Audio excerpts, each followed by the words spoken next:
salah satu ya, mesin cuci tangan ya? Iya, mesin cuci tangan model injak, jadi tanpa sentuh. Tanpa sentuh ya? Mesin cuci tangan tanpa sentuhan tangan. Jadi ini digerakkan dengan kaki. Ini adalah mesin cuci tangan tanpa sentuhan tangan ya. Jadi ini mesin cuci tangan berskala besar. Tandon airnya 570 liter. Tandon sabun di sini ada 5 liter ya. Terus di sini ada kaca biar kita nyaman bercuci tangan. Biasanya kita ada cermin. Sementara di sini ada tisu. Nanti setelah kita melakukan cuci tangan, kita bisa mengambil tisu di sini. Ya, ini adalah keran air. Ini untuk diinjak nanti air akan keluar. Ini adalah sabun. Ya, ini adalah sabun. Sementara ini adalah tempat sampah. Nanti penggunaan tisu. Setelah kita memakai tisu, ditaruh di tempat sampah. Jadi sangat praktis dan sangat pas banget untuk di tempat-tempat umum seperti pengungsian.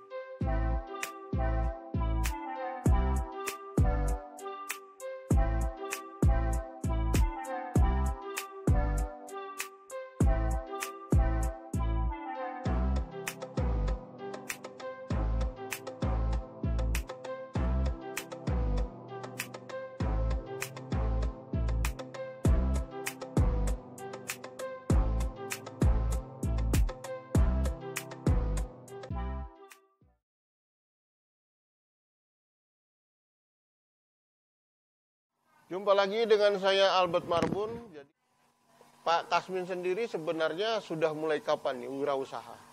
Saya sudah mulai 2010, kita sudah mulai wirausaha. Waktu itu kita servis alat berat industri. Kita keliling dari kawasan industri ke berbagai pabrik untuk menservis alat berat. Alat berat ya? Alat berat industri seperti mesin potong. Tadinya potong. servis tadinya ya? Tadinya servis alat berat industri, mesin potong, mesin bending, dan lain-lain. Setelah itu karena banyak saingan, jadi agak sepi, akhirnya kita menggeluti alat berat. Dari 2012 kita mulai menggeluti alat berat, sampai kemarin sebelum corona.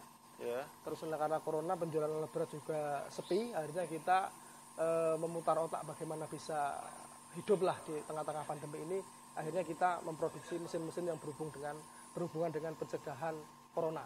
Jadi seperti mesin cuci tangan, yang kedua mesin potong kain, masker, scuba. Ya, jadi. Nah, tapi sebelum kita bahas soal alat-alat yang berkaitan dengan corona, saya tertarik dengan alat berat yang pernah dibuat. Dan waktu itu juga kalau tidak salah alat beratnya itu juga sampai mencuri perhatian dari kementerian. Itu apa, alatnya apa, dan kenapa, bagaimana idenya itu? Jadi kita idenya dulu merintis alat berat adalah pertama keprihatinan ya. Jadi selama ini alat berat yang dipakai di Indonesia adalah semua adalah merek luar negeri, seperti Komatsu, Kobelco, dan lain-lain. Itu berarti kan masih ada yang kurang dengan Indonesia ini loh. Sebenarnya saya yakin dari Sabang sampai Merauke mungkin banyak orang yang mengerti dan lebih tahu alat berat daripada saya. Tapi kita Indonesia butuh orang-orang yang berani paling tidak membuktikan lah. Ini loh, di Indonesia ternyata ada perintis alat berat yang berusaha mengurangi ketergantungan alat berat dari luar negeri. Jadi ini adalah kami dulu idenya adalah ini melakukan sebuah rangkaian panjang ya, sebagai wujud nasionalisme kami untuk mengurangi kebutuhan alat berat dari luar negeri. Karena hampir semua alat berat yang ada digunakan di Indonesia itu marak dari Jepang, Cina, Korea, Amerika, dan lain-lain. Nah, apa itu? Alat berat apa itu? Kalau Jepang dari yang dibuat. Yang baru kita buat baru 2 jenis ya, excavator dan loader. Ya, jadi, nah kenapa excavator yang kita bikin? Jadi excavator itu adalah induknya alat berat. Jadi kalau alat berat yang paling kompleks. Jadi kalau sudah bisa bikin excavator, berarti alat berat yang lain bisa kita bikin. Cuma kami sadari juga itu masih jauh daripada sempurna, butuh dukungan dari berbagai pihak. Tapi alhamdulillah kita sudah didukung dari Kemenperin dan pemerintah daerah, pemerintah provinsi dalam bentuk pameran dan lain-lain, pelatihan dan lain-lain. Walaupun itu sebenarnya masih kurang, tapi itu sebagai langkah awal. Jadi harapan kami dengan kami merintis alat berat memicu para inovator-inovator lain untuk berusaha lah mengurangi ketergantungan dari produk luar negeri. Jadi harapan kami bisa mengurangi kebutuhan. Misalnya tadinya pemerintah mau beli 10 unit, dengan adanya kami bisa beli 8, 7. Jadi secara lebih luas lagi, kalau kita menurut hemat saya itu setiap kabupaten kota itu alat beratnya lebih dari 100 setiap kabupaten. Dan belum ada yang merek Indonesia yang digunakan. Bayangkan kalau se-Indonesia hampir 400-an lebih, hampir 500-an kabupaten kota itu memakai produk dari luar semua. Cobalah pemangku kebijakan diberi kesempatan, kami ini sebagai inovator yang masih butuh dukungan ini, ya berapa persen lah, 1 untuk mengurangi tergantungan itu. Seandainya tidak ya yang rusak dikumpulkan di satu tempat, kita kumpulkan, kita deteksi, kita inventaris mana yang bisa diperbaiki, mana yang bisa kanibal, nah seperti itu. Ya, itu satu. Sementara di dunia pendidikan juga tentang alat berat masih sangat jauh ya.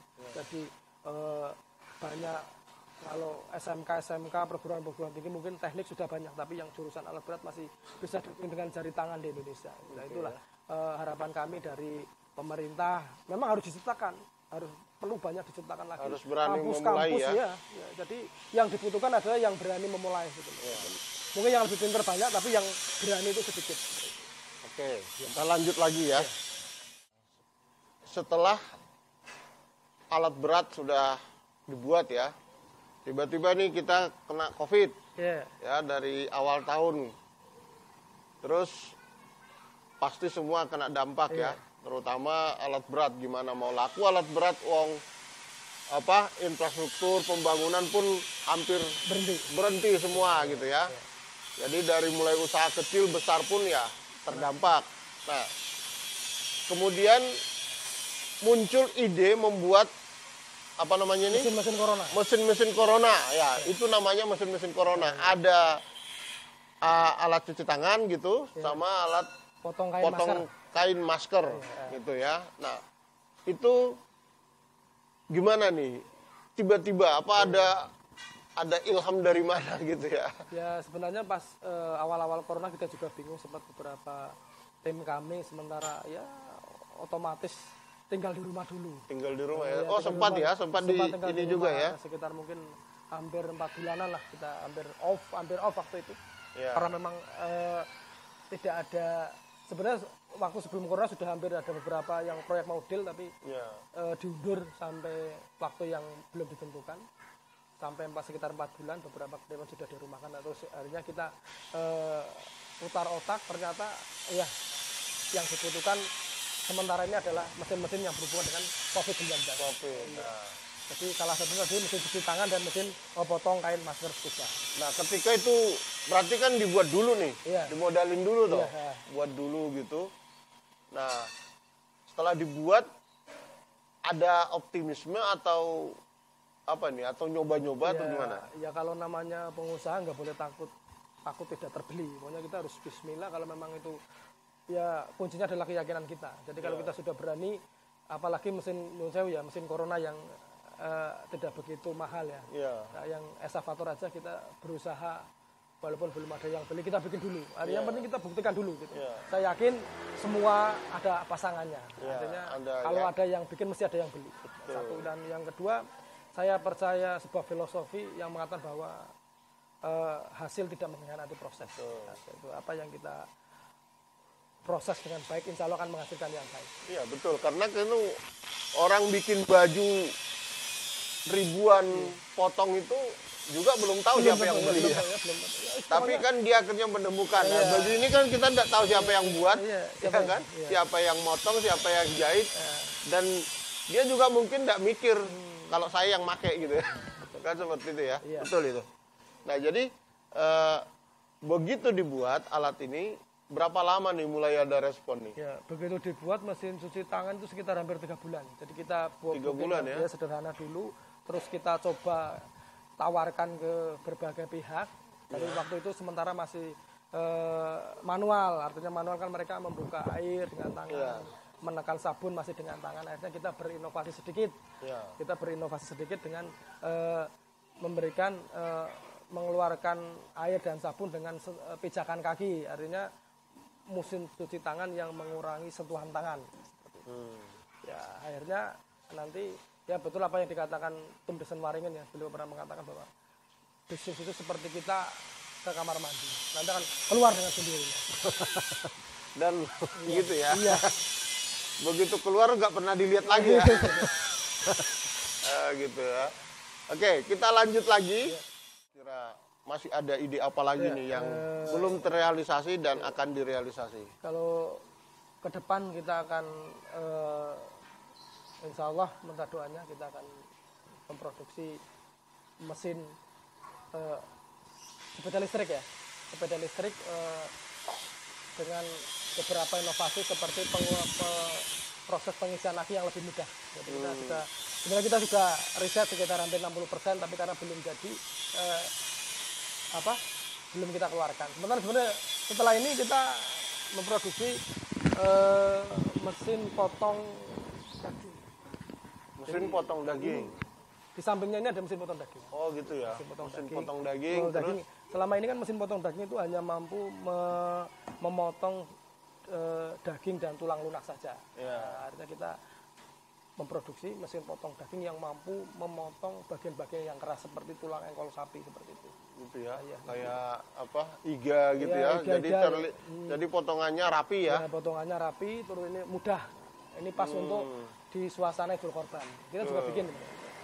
Dan kalau potongannya rapi juga ya jadi menarik ya. Ya. Oke. Nanti kita kirim videonya. Itu salah satu ya. Oke, nah sekarang saya mau tanya nih. Mulai usia berapa nih jadi pelaku UMKM? Saya mulai berarti sekitar usia 26 tahun. 26 tahun. Berarti sudah berapa lama nih? Ya, sekarang sudah hampir 14 tahunan. 14 tahun. Tadinya apa? Pegawai gitu? Tadinya saya lulus politeknik, saya pegawai di perusahaan swasta di Jakarta, di perusahaan servis alat berat. Oh gitu. Terus kita keluar, Kenapa keluar? Keluar ya karena ingin berwira swasta. Jadi kita ingin berwira, ingin mandiri ya. Kenapa ada keinginan? Orang kan kalau udah sempat kerja terima gaji kan sudah zona nyaman tuh. Ya betul. Kenapa tiba-tiba berani keluar? Kita ingin berwira swasta. Yang pertama paling tidak dengan berwira swasta kita bisa mengeluarkan ide-ide kita. Sementara kalau kita bekerja di sebuah instansi, paling-paling ya kita tinggal manut instansi di situ sesuai aturan, jadi kita tidak bisa mengeluarkan kreativitas kita. Satu, yang kedua kita akan terkekang dari segi waktu. Jadi kita kalau berwira swasta kan enak, kapan kita mau memulai, tidak tergantung jam kerja seperti itu. Dan insya Allah kalau kita optimis produknya bagus ya dengan menghasilkan hasil yang baik. Artinya pendapatan juga menyesuaikan dengan apa yang kita keluarkan. Diupayakan ya. Iya. Oke, terus pertama kali di mana nih? Di tempat ini atau? Saya di tempat ini. Waktu itu kita masih membuat pertama kita servis ya, mesin industri. Oh gitu. Servis mesin industri seperti mesin potong kain, mesin pres, gitu dan lain-lain, sama bikin alat mesin tempat guna. Itu hampir sekitar berjalan 5 tahunan lah. 5 tahun. Ya, 5 tahun, terus kita beralih ke alat berat. Alat berat. Terus sekarang usaha ini sudah berjalan 14 tahun, sudah punya karyawan 7 tadi ya. 7 ya. Dan tempat sedang dirancang nih. Iya, dapat relokasi dari Kemenperin dan Pemkot. Jadi akan ada tempat yang lebih representatif ya. Representatif sehingga bisa mendapatkan standar SNI. Gitu ya. Oke, terus terakhir nih harapan dari Pak Kasmin ini untuk pemerintah ini apa nih? Ya, harapan saya untuk pemerintah ya terus mendukung UMKM untuk dibangkitkan lagi ya, karena masih banyak mungkin UMKM lain yang punya produk bagus tapi masih banyak yang belum tersentuh. Terus yang kedua juga dari sisi UMKM-nya sendiri, mereka masih menutup diri. Jadi mereka tuh dikiranya pemerintah diam saja, padahal pemerintah juga sudah berusaha maksimal untuk mendukung UMKM ya, terutama lagi di Semarang ini sangat bagus untuk dukungan dari pemerintah. Dan harapan kami bagi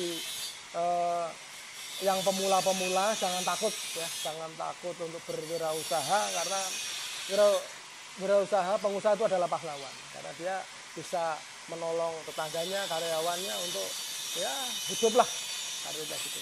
Jadi pahlawan sekarang adalah kita tidak berperang melawan penjajah, tapi kita membantu mensejahterakan tetangga dan karyawan kita. Oke, sekarang Pak Kasmin punya putra berapa? Satu ya. Iya. Istri? Satu. Baru satu? Iya, satu.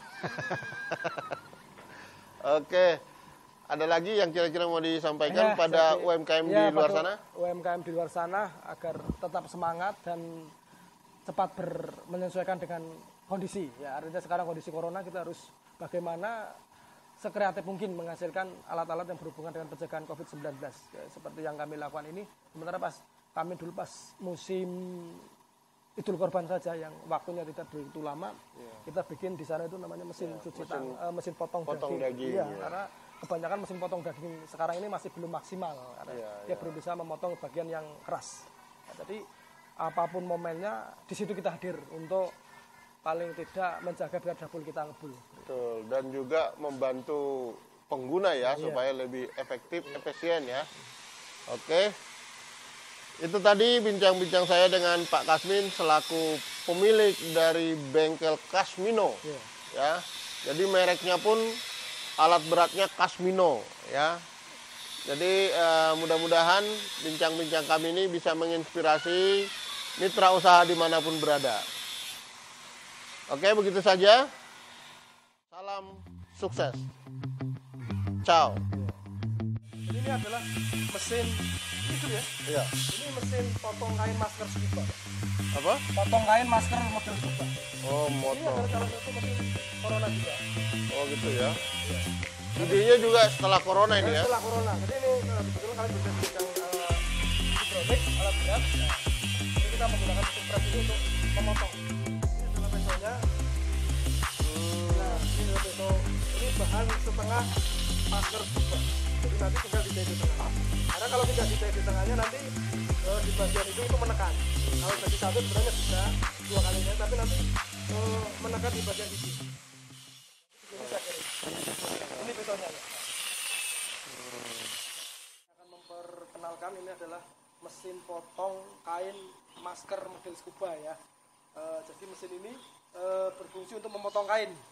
Jadi mesin ini sangat cocok untuk dunia pendidikan seperti di SMK atau perguruan tinggi jurusan teknik mesin atau jurusan alat berat. Kenapa? Karena mesin ini mempunyai 4 fungsi. Yang pertama, mesin ini sebagai alat peraga.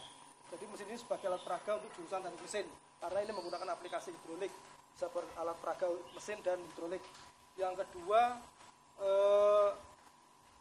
belajar berwirausaha, karena dengan hasil bahan setengah jadi masker itu dalam bentuk setengahnya disambung, dipotongkan, disambung nanti menjadi sebuah masker, kemudian bisa belajar berwirausaha dengan menjual masker tersebut.